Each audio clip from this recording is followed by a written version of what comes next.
மற்ற கட்சிகளை எப்படி பாதிக்கும்னா, அவருடைய பார்வையிலிருந்து, கட்சிகளோட பார்வையிலிருந்து பார்ப்போம். தாவேகாவுக்கு பலமான போட்டி என்பது அண்ணாமலை ஒழுங்கான கட்டமைப்பை ஏற்படுத்தினால் அவரிடமிருந்து மட்டும்தான் வரும். இன்னைக்கு அவருக்கு பலமான போட்டி கிடையாது. இன்னைக்கு திமுக வந்து செய்வதறியாமல் திகைத்துக் கொண்டிருக்கிறது. விஜயோட ஒப்பிடும் பொழுது அவருக்கு இருக்கக்கூடிய கரிஸ்மால ஒரு சின்ன துண்டு கூட உங்கள்ட்ட கிடையாது.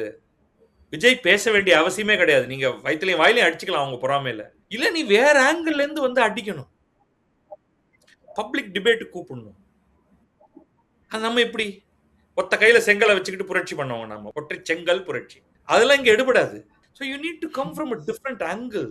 கருணாநிதி ஜெயலலிதா போன அந்த வேக்குமை ஓரளவுக்கு ஸ்டாலினால ஓரளவுக்கு தான் அதை சரி கட்ட முடிந்தது. பக்கம் பக்கமாக எழுதினாலும் அவர் வந்து இவர்கள் இருவருக்கும் இணையாக மாட்டார் அப்படிங்கிறது தெரிஞ்சு போயிருச்சு. இப்ப அந்த அந்த வேக்கும் இன்னும் இருக்கு. அந்த வேக்குமை ஓரளவுக்கு நிறைவு செய்திருக்கிறார் விஜய். காலகாலத்துக்கும் செய்வாராங்கிறது தான் கேள்வியே.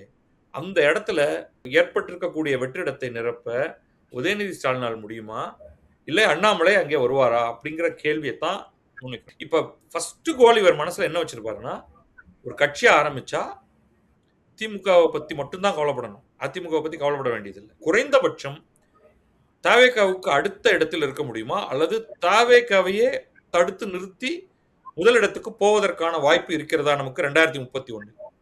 அதுதான்